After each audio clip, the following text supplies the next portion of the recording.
Audio Jungle.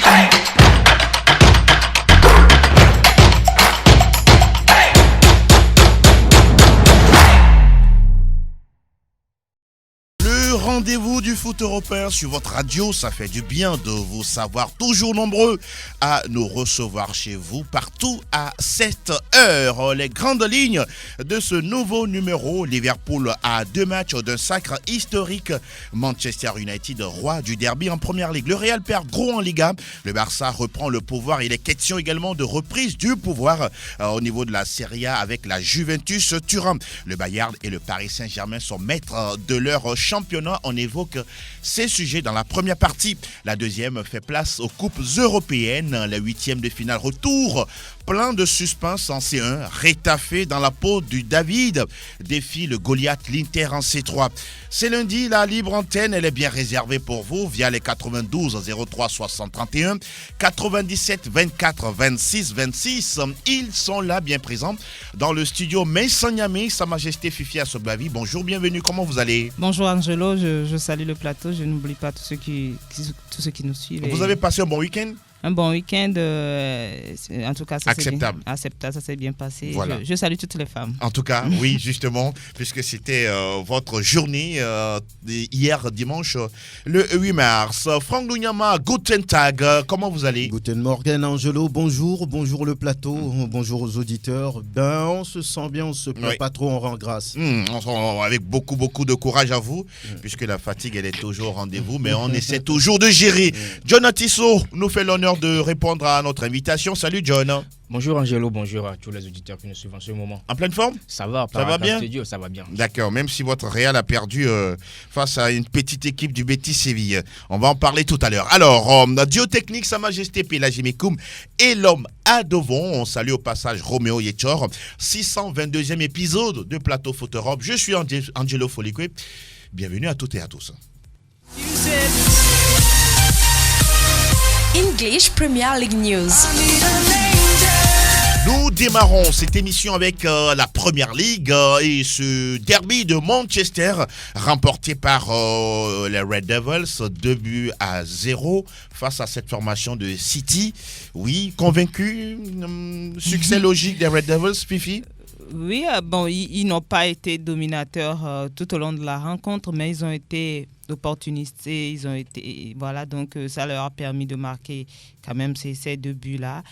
On se rappelle déjà au match aller, c'était 2-1 pour les Red Devils et puis depuis un moment, on voit bien que cette équipe de Manchester United... Elle renaît petit à petit. Oui, elle est en train de renaître, puisque ça fait pratiquement 6 matchs, ils n'ont pas perdu. Actuellement, ils sont sur une série de 10 matchs, toutes compétitions confondues, sans défaite. Sans défaite, ou bien 6 matchs, même qu'ils ont gagné.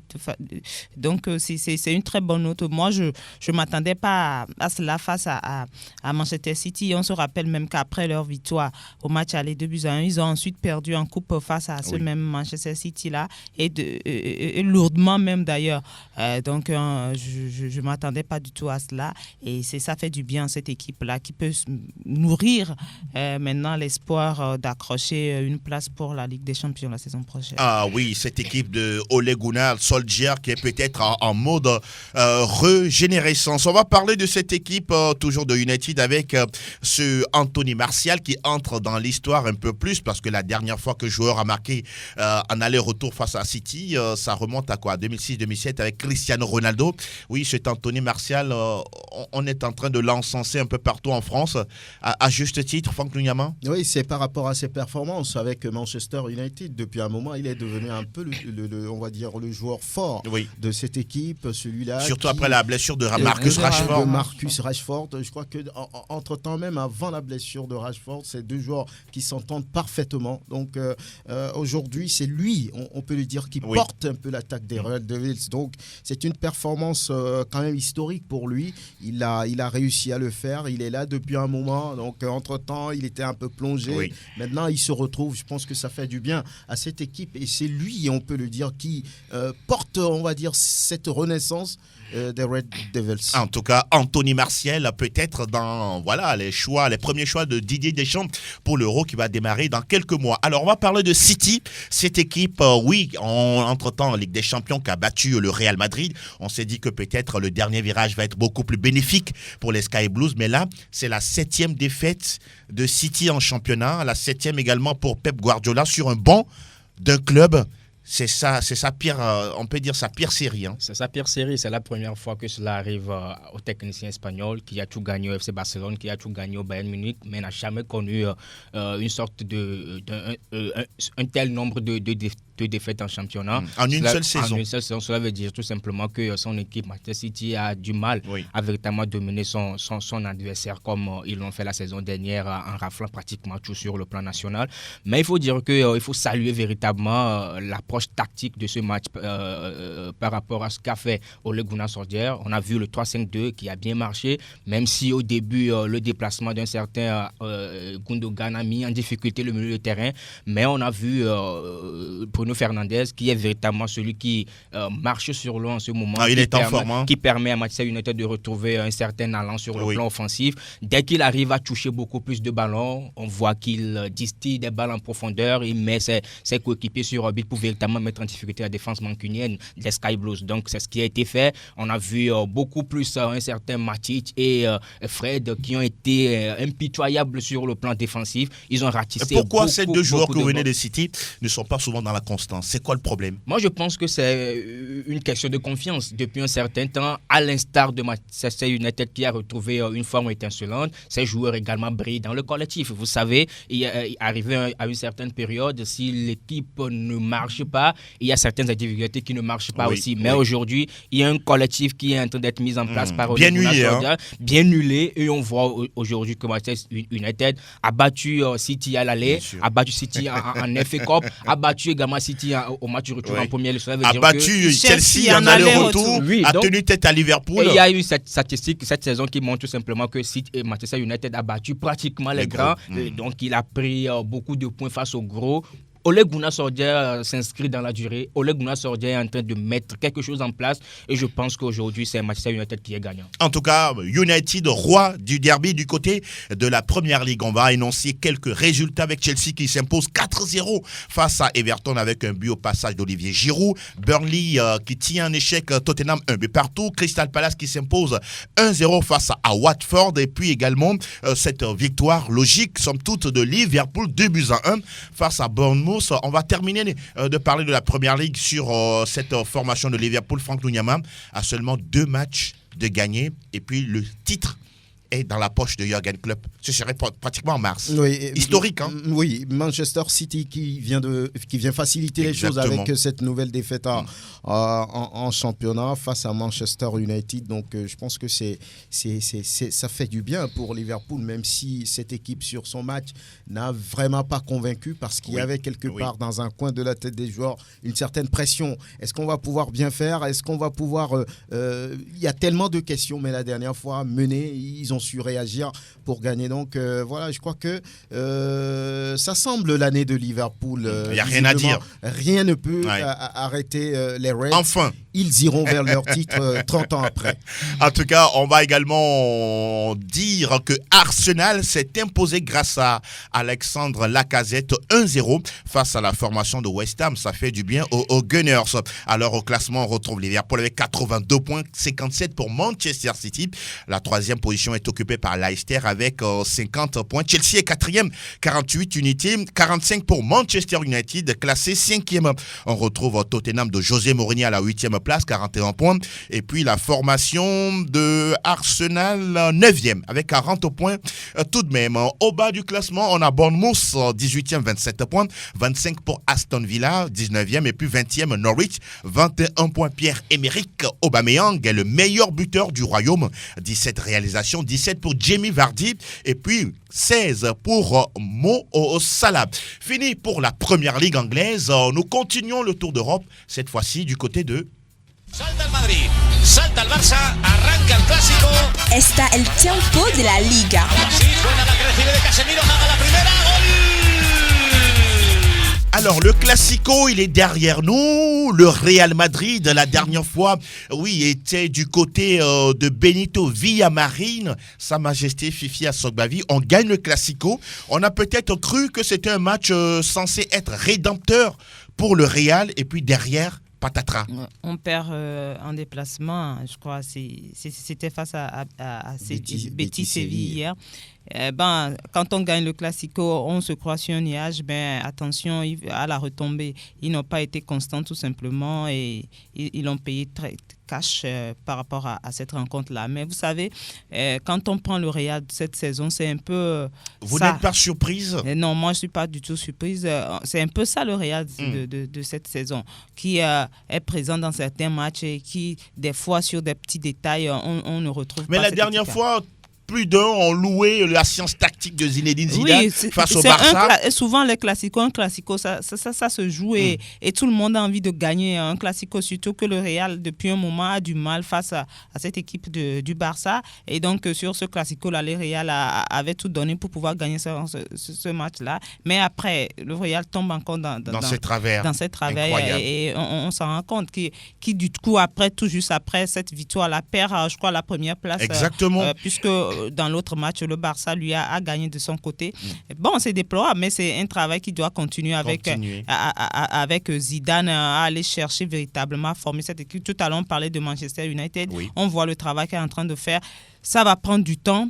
Ça va prendre du temps pour le Real, mais il faut aller chercher les vrais éléments pour pouvoir redevenir le grand Real. Alors, parlons toujours de cette équipe de Real Madrid, Jonathan Tissot, Sergio Ramos qui parle du pire match de la saison. Vous le comprenez ? Je le comprends parfaitement. Et également, lors du Classico, le Real a été bon en deuxième période. En première période, on a vu que le Barça avait pratiquement l'occasion de plier cette rencontre-là. Cela veut dire que cette équipe du Real Madrid n'est pas encore huilée, n'a pas encore cette maîtrise collective qu'il avait en 2010, en 2011, voire... Comment vous l'expliquez? Coup de fatigue, moins de concentration? C'est le deuxième aspect, moins de concentration, parce que la fatigue, je ne pense pas, parce qu'il y a des jeunes qui ont intégré le club madrilène. D'accord, vous voulez parler de Vinicius, Valverde, voilà. Même si on parle de Jovic qui n'est pas bon, mais c'est quand même un renfort sur le banc du Real Madrid. Vous pensez que Jovic est un renfort ou un renfort? Parce que là, Zidane ne l'utilise pas, pratiquement. Oui, moi j'ai été la première personne à critiquer ce transfert,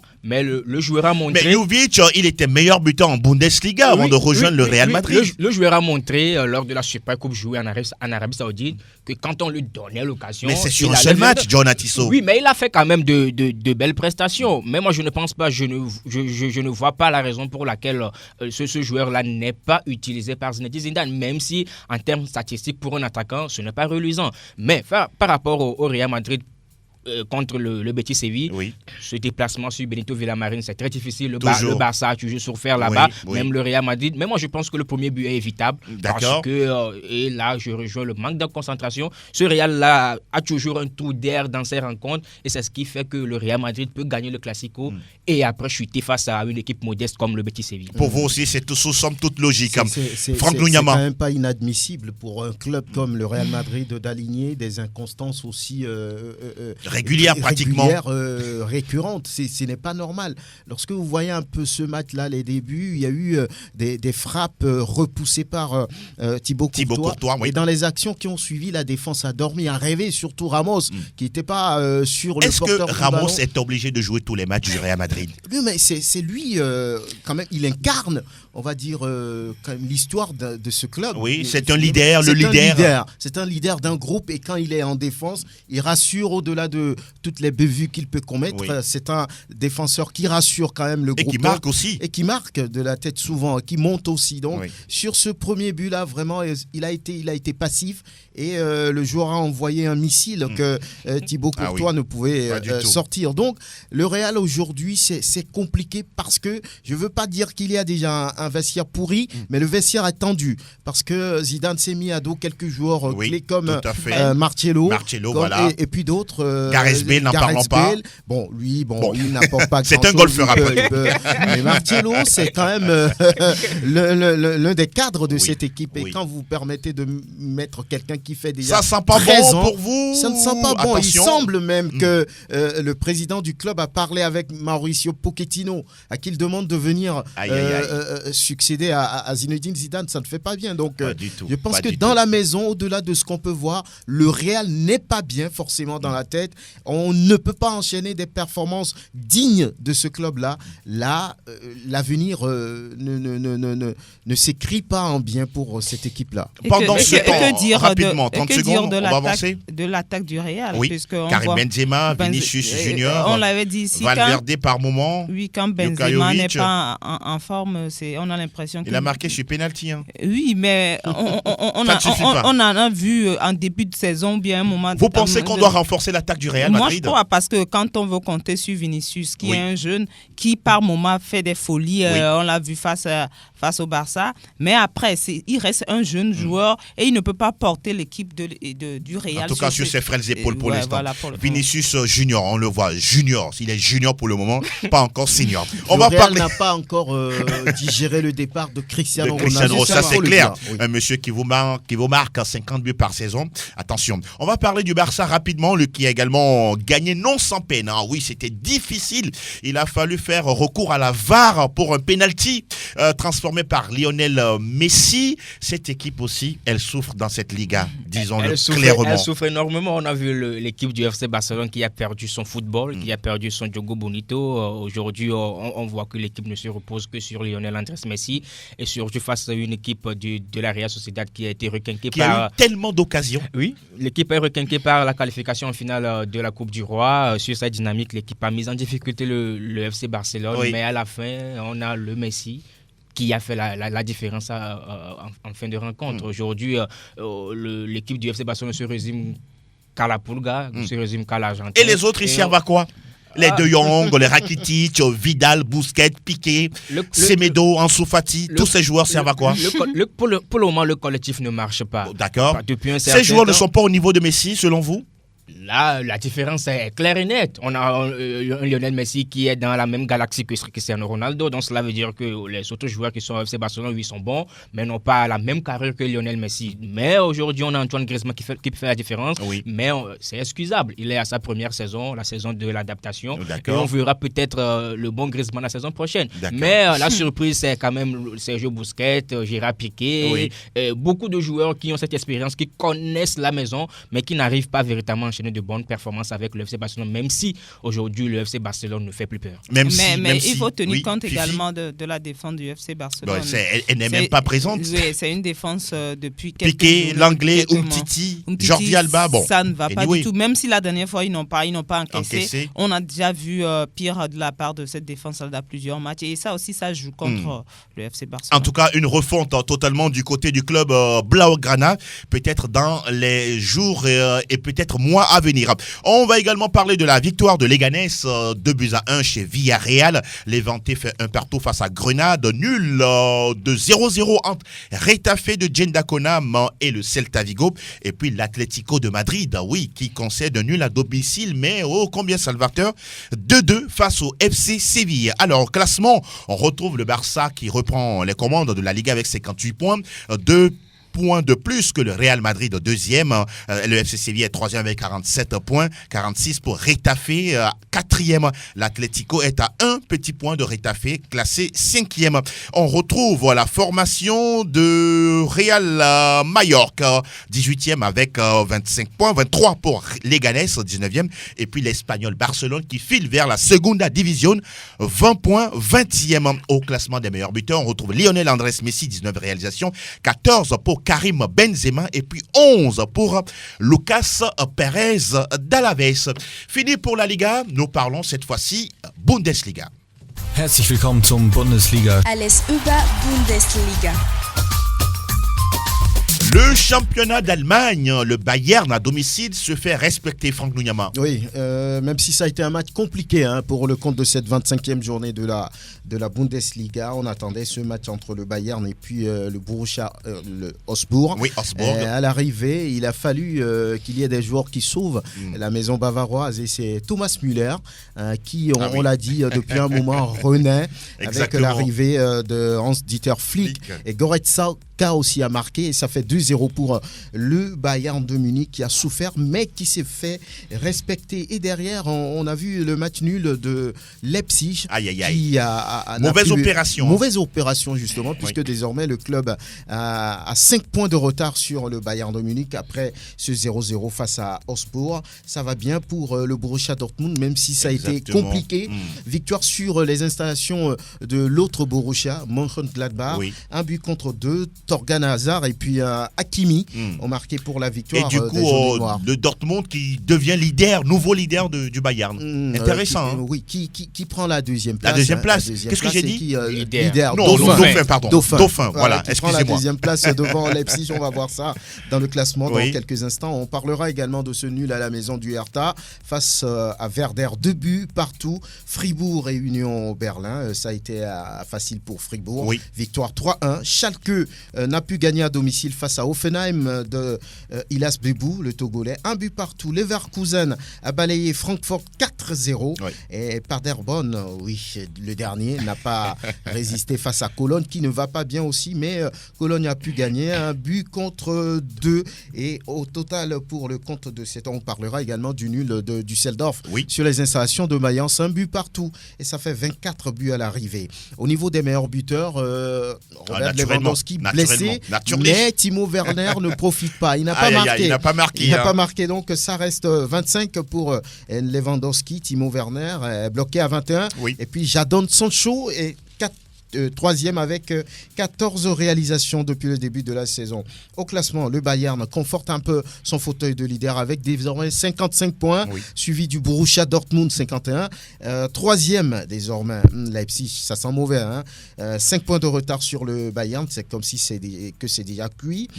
Quatrième, le Bayer Leverkusen, 47 points. Le top 5 est bouclé par le Borussia Mönchengladbach, 46 points. Au bas du tableau, 14e Augsbourg, 15e Mayence, Augsbourg à 27 points, 15e Mayence 26 points, 16e Düsseldorf 22 points, 17e Werder 18 points et puis le bon dernier depuis quelques semaines, Paderborn, 16 petits points. Alors, vous aviez parlé de ce duel entre buteurs Robert Lewandowski et puis Timo Werner. Il n'y a que 4 buts qui les séparent. Oui, malheureusement, Timo ne profite pas. Ça fait deux matchs sans avoir marqué. Robert Lewandowski n'a pas joué et lui aussi ne marque pas. Donc voilà, alors que le joueur doit revenir. Il attend le retour de Lewandowski. Il aime la concurrence. Là, c'est bon, on va voir. Il fera peut-être son retour dans une dizaine de jours. On verra bien. En tout cas, on suivra ce duel entre buteurs polonais et puis allemands du côté de la Bundesliga. Donc, et là, désormais, on va parler foot. Monaco, le champion. Et quel spectacle pour une dernière victoire. 100% Ligue 1, Conforama. Lacazette réussit le sien, 28e but de la saison sous les couleurs de Lyon avant de quitter le club. Alors, on va parler justement de ce foot tricolore. On va désormais s'intéresser à ce duel Lille-Lyon. Finalement, on a cru que Lyon, normalement, devrait passer face aux Dogs. Mais ça n'a pas été le cas. Ça n'a pas été le cas. Vous savez que Lille, depuis 5 ou 6 matchs maintenant, n'a concédé qu'une seule défaite à domicile. C'est face à Marseille. Marseille, oui. Et cette saison, oui, c'est seulement Marseille et Paris qui ont réussi à battre Lille à domicile. Donc, c'est un peu compliqué d'aller gagner là-bas. Et on pensait que Lyon pouvait le faire puisque depuis que Lyon a réussi à battre la Juventus à domicile, on revoyait ce club comme était en train de renaître. Mais on se rappelle qu'entre-temps battu également par le Paris Saint-Germain 5 buts à 0 en coupe.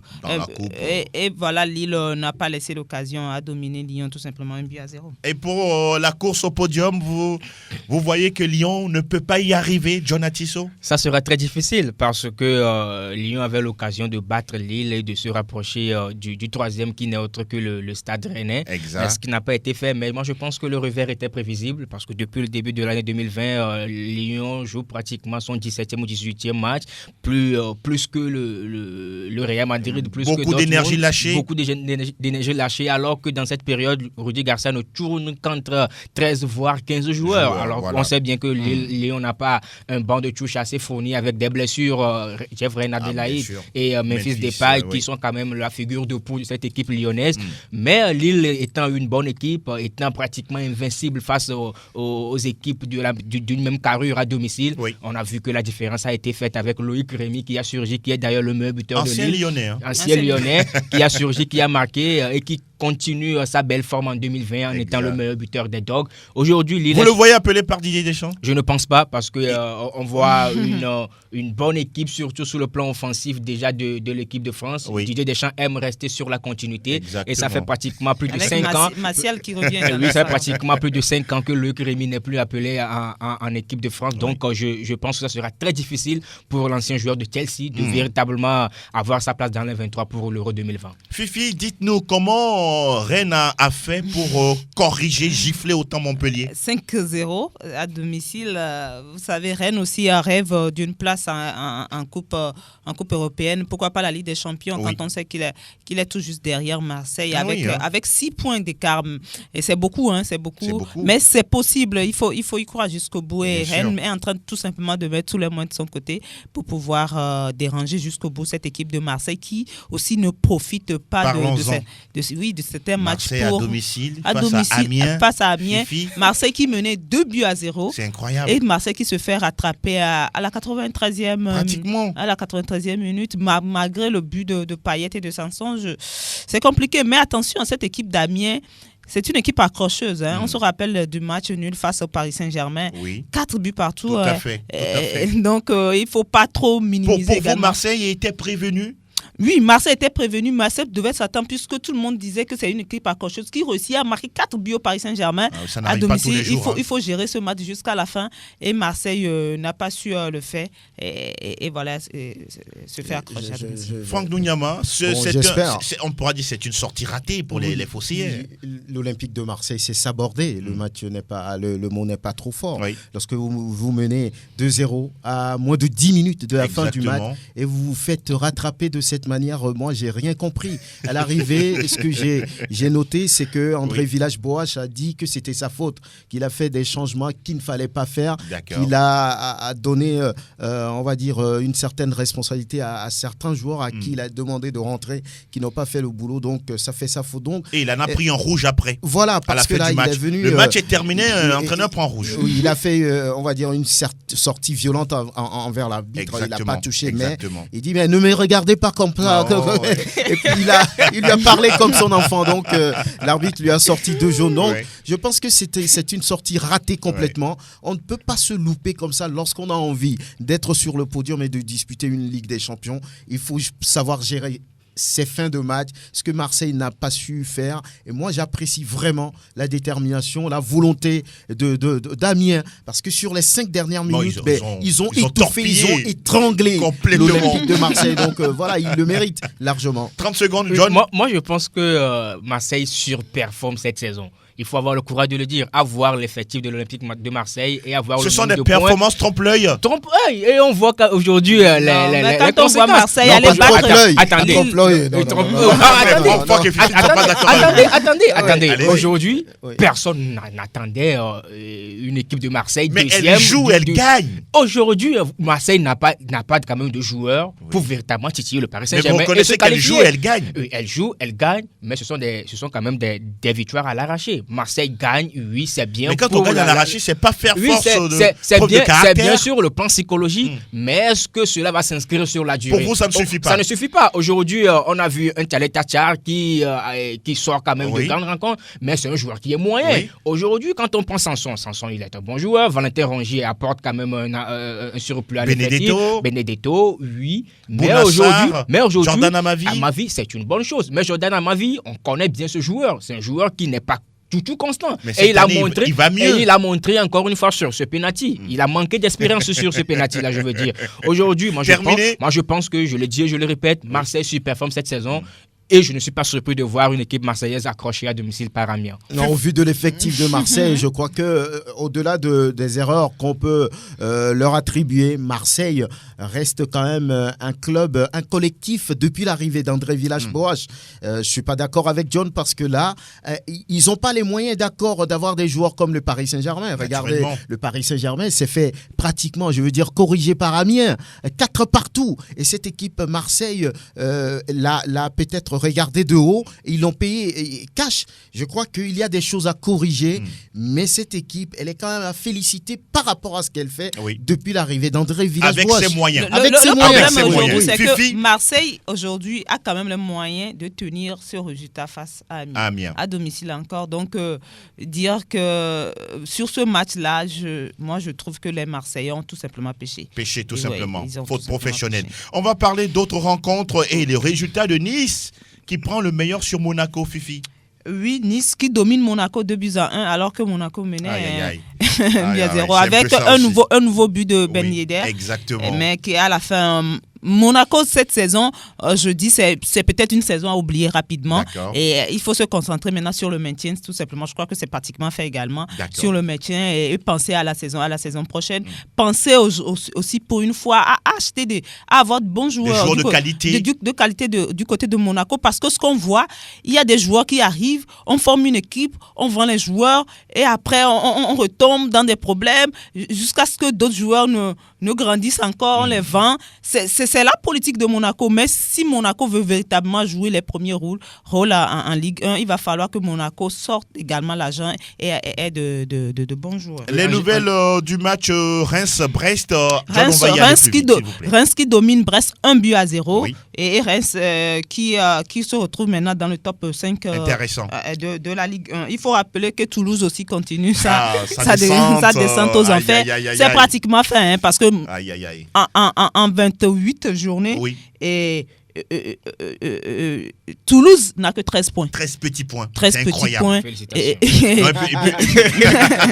je crois que c'est fait maintenant. Tout le monde sait que...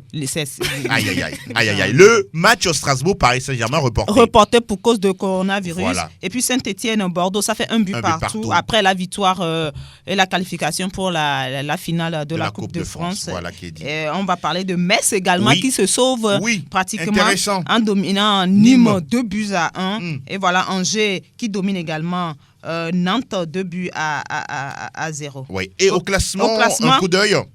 Le Paris Saint-Germain est toujours en tête avec son 8 points avec un match de moins, suivi de Marseille, 56 points, deuxième. Rennes, troisième avec 50 points. Lille est quatrième avec 49 points. Reims, comme je le disais, cinquième avec 41 points. Lyon n'est que septième, Monaco neuvième. Et puis en bas de classement, on retrouve Nîmes, premier barragiste avec 27 points, suivi de Amiens, 23 points, 19e. Et puis Toulouse, 13 points à 14 points du barragiste. Voilà, concernant la Ligue 1 française. On va parler rapidement. Des buteurs, Ben Yedder avec 18 buts qui rejoint Mbappé, 18 buts également. Deuxième, Moussa Dembélé de Lyon, 16 buts. Et quatrième, Osimhen, le Nigérian, 13 buts. Et puis Neymar est cinquième avec 5 buts également. 13 buts également. Mille merci, Sa Majesté Fifi. Désormais, le pays où on joue à huis clos.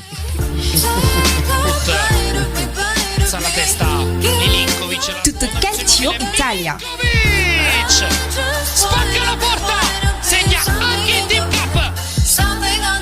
Alors en Italie, vous l'avez compris, il n'y a eu que 5 matchs disputés. On va s'intéresser au choc Juventus-Inter Milan, remporté justement par les Bianconeri. Franck, rapidement un mot là-dessus. Cette équipe de la Juve, vous la voyez finalement championne d'Italie ? Oui, on peut le dire. Elle a l'étoffe. Maintenant, si le jeu produit depuis quelques semaines ne convainc pas, on se dit que oui, peut-être l'expérience des joueurs va pouvoir permettre à cette équipe d'aller de l'avant. Ce match gagné vient quand même montrer que la vieille dame a les moyens de pouvoir y aller, de pouvoir aller chercher le titre de champion au niveau de l'Italie.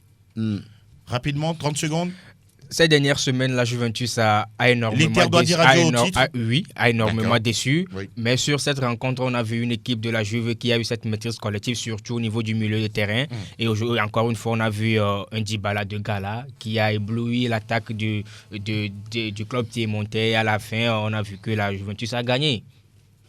Voilà qui est dit. Concernant cette Serie A italienne, oui, Fifi, quand vous voulez on réagir rapidement? parle est-ce que Juventus a les moyens d'être champion, je crois, puisque la Juventus l'a fait ça fait 8 fois d'affilée. 8 fois d'affilée. Et que l'Inter, pour moi, c'est le concurrent en principe direct. Mais la Lazio est là aussi. La Lazio, mais est-ce que la Lazio va pouvoir tenir jusqu'à la fin? C'est possible. Mais je voyais plus l'Inter que la Lazio. Et aujourd'hui, l'Inter a tout simplement démissionné. On a l'impression, parce qu'au classement, on se rend compte que la Juve a 63 points, 62 pour la Lazio Rome. L'Inter est troisième avec 54 unités. Rapidement, quelques autres résultats. Le Genoa qui a battu le Milan, c'est 2-1, malgré un but inscrit par Zlatan Ibrahimovic. Victoire également de la Samp face au Hellas Vérone sur le même score. Alors, au classement des meilleurs buteurs, on retrouve Ciro Immobile, 27 réalisations, 21 buts marqués par Cristiano Ronaldo. Pour une première, n'a pas marqué dans ce championnat, il faut le souligner. Et puis Romelu Lukaku, qui est troisième meilleur capocannoniere avec 17 réalisations. Fini pour les majeurs, nous ouvrons la page des Coupes européennes.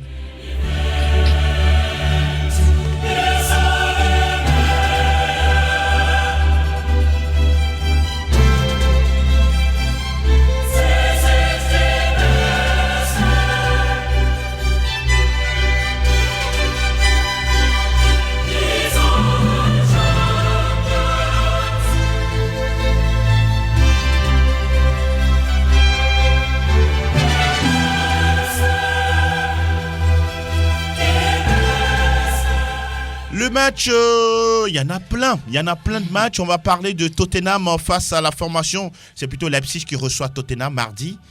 Tottenham qui a été battu à l'aller. José Mourinho peut renaître avec cette équipe de Tottenham dans cette compétition? Ça va être très difficile pour les Spurs en Allemagne parce qu'on a vu une belle équipe de Leipzig au match aller, une équipe joueuse, une équipe très accrocheuse, une équipe qui multiplie les actions offensives à outrance, incarnée par Timo Werner qui marque but sur but, même si ces 2 dernières journées en Bundesliga, il est en panne d'efficacité.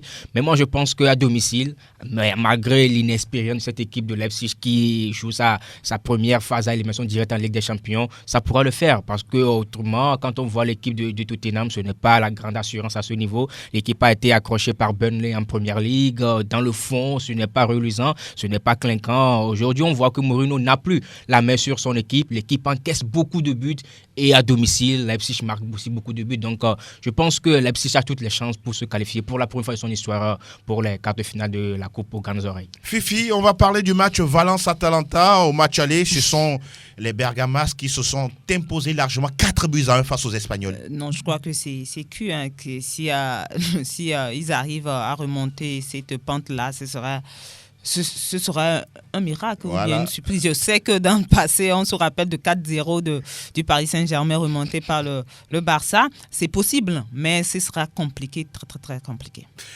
Mercredi, on aura un gros match à Anfield Road. Liverpool, le tenant du titre, qui accueille la formation de l'Atlético de Madrid. Le Liverpool, sur ces derniers matchs, n'a plus montré la même verve, la même réussite, la même détermination que ce qu'on connaît à ce club.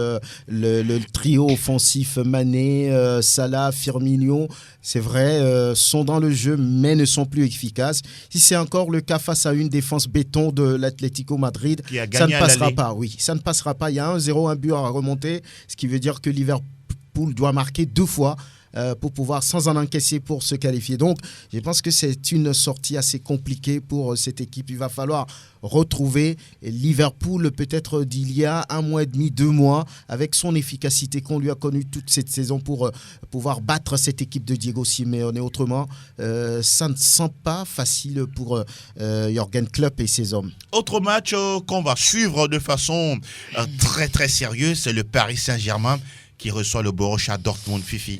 Oui, ce sera compliqué, mais on sait que le Paris Saint-Germain a réussi à marquer un but à l'extérieur. Ça veut dire qu'un but à 0, c'est possible pour le Paris Saint-Germain. Et le Paris Saint-Germain a les moyens pour pouvoir gagner un but à 0. Mais en même temps, quand on voit depuis quelques journées, surtout en championnat, le Paris Saint-Germain qui encaisse beaucoup, même à domicile, là, on peut avoir des inquiétudes pour le club de la capitale, surtout que dans cette équipe de Dortmund avec Alan, avec Sancho, avec Hakimi plutôt avec Hazard, le jeune frère de l'autre Hazard. On se dit que c'est une équipe qui est capable d'inscrire ne serait-ce qu'un but, et ils vont venir vouloir inscrire au moins un but pour se mettre un peu à l'abri. Donc c'est un match intéressant qui s'annonce dans la capitale française. Match à suspense également pour vous? C'est un match à suspense. Il faut dire également que c'est le tournant du projet du Paris Saint-Germain, parce que l'équipe Les années passées, ce n'était pas le cas? Oui, mais ça sera la 4e fois d'affilée que le Paris Saint-Germain, qui a pour ambition d'aller gagner la Ligue des Champions, soit éliminé en 8e de finale. Ça fera tache d'huile, et surtout face à quelle équipe? Oui, une belle équipe de Dortmund, mais qui, sur les 5 dernières années, a déjà remporté la C1, qui a joué encore la finale récemment en 2013. En 2013, mais depuis 2013, on ne voit plus une grande équipe de Dortmund. Paris n'a jamais eu cette occasion. Oui, mais aujourd'hui, quand on voit les forces en présence, Paris est largement favori. Mais on voit largement favori. Mais au match aller, Paris a été inexistant. Au match retour, on peut parler de la magie du Parc des Princes, peut-être qui va être opérée. On peut parler également de la forme de Neymar qui sera éblouissante. On peut parler également de la forme de Kylian Mbappé qui a d'ailleurs marqué un triplé, qui est en super forme. Mais ça va être très difficile, parce que quand on voit entre le match aller et le match retour, le Borussia Dortmund n'a encaissé qu'un seul but et a marqué beaucoup de buts. Donc l'équipe s'est bien préparée pour cette rencontre, à l'encontre du Paris Saint-Germain qui n'a d'ailleurs pas joué face à Strasbourg. Donc il y aura ce manque de rythme, il y aura également une équipe qui ne sera pas véritablement en forme avec Thiago Silva, avec un certain Leandro Paredes et Idrissa Gana Gueye qui sera une paire expérimentale face au Borussia Dortmund, qui en son sein a Emre Can et Witsel qui ont abattu un travail énorme au match aller. Ça va être très difficile, mais moi je vois toujours cette équipe de Borussia Dortmund marquer un but avec le jeune Haaland qui a pour ambition d'être meilleur buteur de la Ligue des Champions cette saison. Le Paris Saint-Germain n'est pas largement favori sur ce match. Paris Saint-Germain va jouer ses chances parce que l'équipe est en doute. Lorsque vous voyez tout le scénario, tout le feuilleton autour de Neymar, devait-il jouer? Il a accusé le staff médical, il a accusé celui-ci et même Dugarry. Ça fait un moment. Voilà. Non. C'est toujours resté dans les gorges. Dugarry a même dit il n'y a pas très longtemps que la venue de Neymar est un problème plus qu'une solution que pour le Paris Saint-Germain. Moi, je suis d'accord. Sur ce match-là, Paris a le doute. Paris a peur de ce match-là. Ils vont se faire éliminer. Parole de Franck Munyama. Mais Angelo, il n'y a plus rien à dire. On va remonter le générique PFE et on enchaîne avec la Ligue Europa. Match entre Retafe et Inter Milan, on a envie de dire David contre Goliath, quoi. À moins que je me trompe. Moi, je me dis pourquoi le tirage au sort n'a pas été un peu plus clément pour Jane Dacona. Pour avancer, il faut passer oui, sur les mais ça aurait pu être un peu plus clément, parce que avant ça, le tirage n'était pas clément. C'était l'Ajax, où tout le monde voyait l'Ajax passer. Maintenant, c'est l'Inter. Ce sera véritablement compliqué. Mais c'est une équipe qui arrive pour la première fois à ce niveau. Ils n'ont pas de calcul à se faire. Il faut jouer. Surtout qu'ils ont quand même une très bonne défense. Ils n'enquêtent pas beaucoup. Quand ils vont jouer, et l'Inter va se rendre compte qu'ils ont du mal à marquer face à cette équipe de Getafe, le doute peut s'installer. Ça peut profiter à cette équipe de Getafe. Mais je suis d'accord que ce sera hyper compliqué. Heureusement que c'est un aller-retour.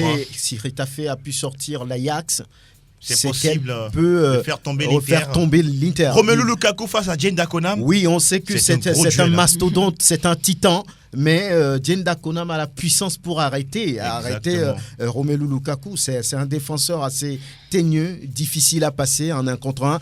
Donc je pense qu'ils ont toutes leurs chances, ils n'ont rien à perdre. Et quand c'est comme ça, une équipe qui avance dans ce genre de compétition est imprévisible. Je pense que Retafe, après avoir sorti l'Ajax, a quand même les moyens de pouvoir faire tomber l'Inter. Ils ont la discipline et ça compte beaucoup à ce niveau de la compétition. C'est une bonne nouvelle pour Retafe d'affronter à cette étape de la compétition l'Inter de Milan parce que Franck vient de le dire, pour véritablement grandir dans ce genre de rencontres, il faut affronter les grands et c'est ce qui a été fait, surtout pour notre compatriote Dieng Dakonam qui va affronter des grands comme Romelu Lukaku, Christian Eriksen pour véritablement grandir en tant que joueur. Mais moi je pense que Retafe a toutes ses cartes. C'est une équipe qui peut jouer en contre-attaque, qui peut avoir aussi la possession, une équipe façonnée par Jorge Bordalas. Moi je pense véritablement que ça va passer pour l'équipe espagnole parce qu'avec la défaite très récente défaite de l'Inter, l'équipe est en plein doute avec des joueurs qui ne sont plus en forme, avec Lautaro Martinez qui n'a plus été prépondérant dans le jeu des interistes. Et véritablement,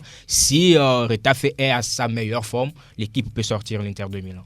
Gros match à suivre que nous vous recommandons jeudi entre ces madrilènes et puis Bon, ça dépend.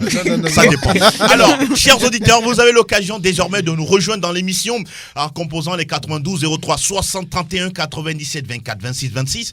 Oui, pour parler de l'actualité de vos clubs et également des matchs des coupes européennes en semaine. Il y a déjà quelqu'un qui se signale. Bonjour, bienvenue. Bonjour, monsieur Angel Pouloukou. Oui, comment ça va, Kadenu? Je vais très bien, et vous? Ça va. Le Real se prépare mieux pour aller affronter City? Non. Non. La défaite hier, après la victoire contre Barça, on dirait tout aille mieux.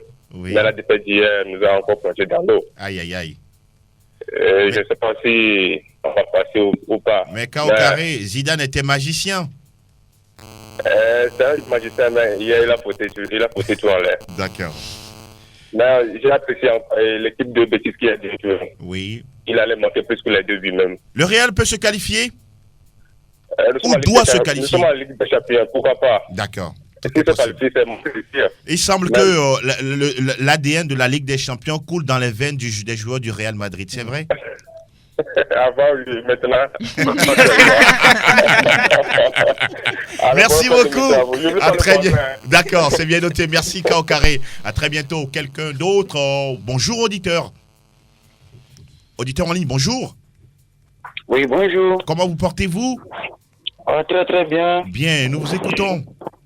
C'est Tao. Oui, allez-y, Tao. Bonne chance au Reds. Du courage à Manchester City. Et encore. Bon. Bonne journée à toutes et à tous. Merci beaucoup. À très bientôt, Tao. On va toujours rester du côté de la technique pour prendre un autre auditeur. Bonjour. Bonjour. Oui, comment vous allez? Je me porte très bien. Alors, et l'homme le Bavarois?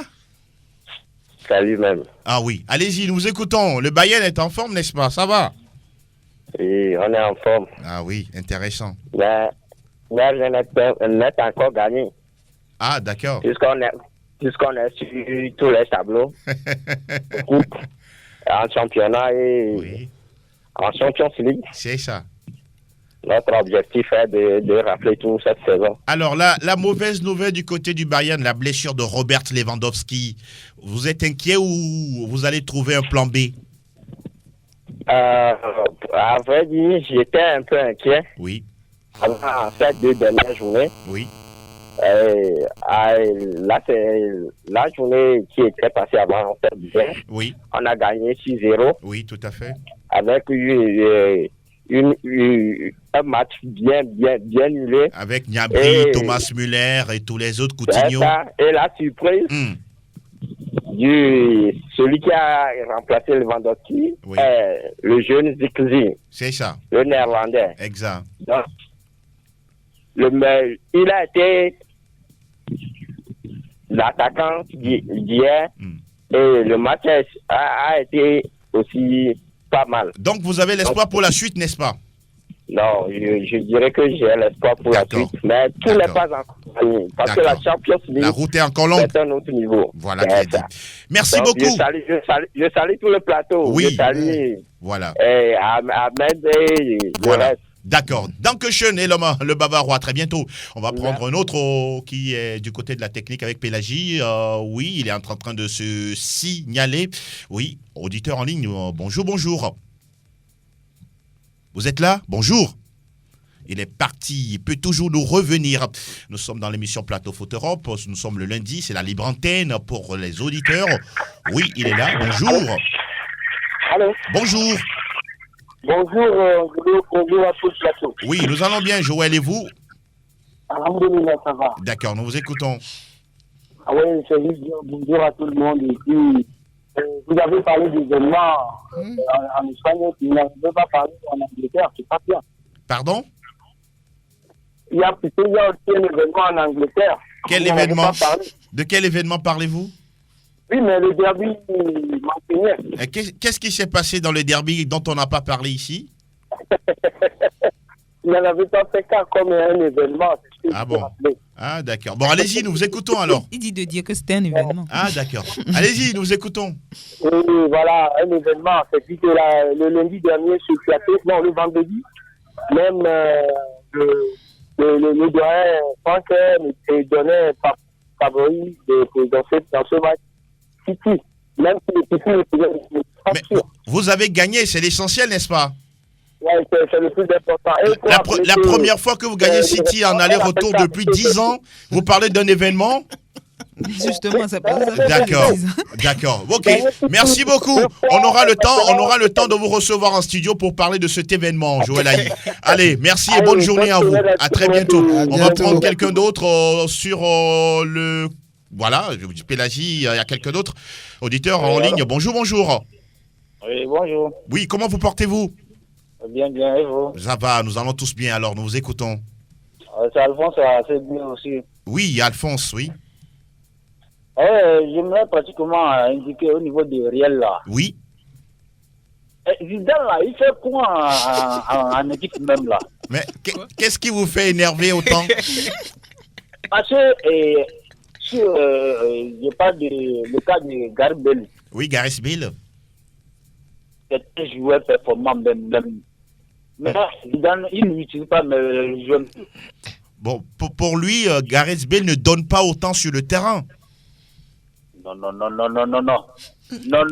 Il faut donner le footballeur au footballeur. Il faut remettre le footballeur au footballeur. D'accord. Après de Vinicius, tout ça, il faut oublier. Vinicius, là, il joue, mais il oublie même qu'il joue même. Vous allez... le ballon même. Le Real va se qualifier quand même face à City en Ligue des Champions? Bien sûr, 100%. D'accord. Merci beaucoup, Alphonse. Et ne vous énervez pas. Beaucoup de calme à vous et beaucoup de courage. À très bientôt, Alphonse. Merci de nous avoir rejoints dans l'émission. On va prendre un autre amoureux de l'émission qui est en ligne avec nous. Bonjour, auditeur. Oui, allô, Angelo. Oui. Oui, j'aime beaucoup le nom dont tu m'as donné. Pardon? Un autre amoureux du football. Oui, allez-y. Ça va beaucoup plus, quoi. Le Sergi et le Barcelonais de Pitcheport. Ah oui, comment ça va là-bas? Ça va, tout va bien. Allez-y rapidement, s'il vous plaît. Concernant les qualifs, là. Les qualifs, là. Oui. Pour les cas. Vous voyez quelles équipes passer? Moi, dans cette semaine, je vois Atletico et puis le 6. Atletico et Leipzig, ok, d'accord. Oui. D'accord, oui. Quand le match allait Liverpool Atletico là. Oui. Nous avons vu comment le match s'est déroulé, non? Oui, bon, on a vu. Oui, Liverpool n'a...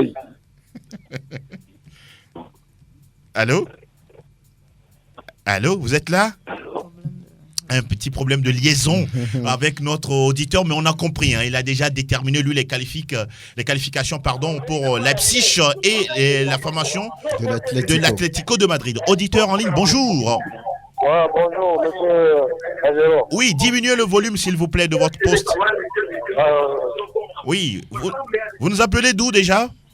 J'appelle de Barcelone, je m'appelle Momo de Barcelone. Ah, c'est juste à côté. Salut Momo, comment ça va? Très bien. Allez-y rapidement. Juste pour dire que cette année, les championnats espagnols, là, je ne sais pas, une semaine, quelqu'un prend le trône, après une semaine, l'autre prend le trône, on ne sait pas comment. Et les autres aussi n'en profitent pas. Bien sûr. Mais je sais bien que, à la fin de saison, oui, c'est Barça qui va gagner le championnat. C'est votre équipe qui va l'emporter. Oui. Alors, rapidement, pour les matchs de Champions League cette semaine. Liverpool, Atletico. Oui. Oui, c'est le club va gagner. D'accord. Oui, le club va gagner. Au moins par 3 buts à 1. 3 buts à 1. Oui. Ah oui, bien précis. Hein. Et Leipzig-Tottenham? Leipzig-Tottenham, bon. Là, 2-2 en faveur de Leipzig. Paris Saint-Germain-Dortmund? Dortmund est déjà qualifié. D'accord. Merci beaucoup, Momo. À très bientôt. Belle journée à vous. S'il y en a un tout dernier, Pélagie, on va le prendre. Bonjour. Ouais, grand frère, bonjour. Bonjour, grand frère aussi. Comment ça va? On ne se plaint pas. Vous vous appelez? Je m'appelle Ama de Nukafu. Ama de Nukafu. Ça se passe bien là-bas? Mais je vous appelle depuis Keta Akoda. Keta Akoda, waouh, vous nous recevez bien là-bas. Très bien. Nous vous écoutons, Ama. Juste vous saluer. Merci. Et vous dire beaucoup de courage. Merci beaucoup. Et je voulais aussi demander d'après le grand frère Roméo Etor. Roméo, il est un tout petit peu en mission. Il va revenir vendredi prochain. Et ça fait un bail aussi, j'ai pu écouter la voix du grand frère Ayi Ataï. Oui, lui aussi, il est en mission. Ok. Oui.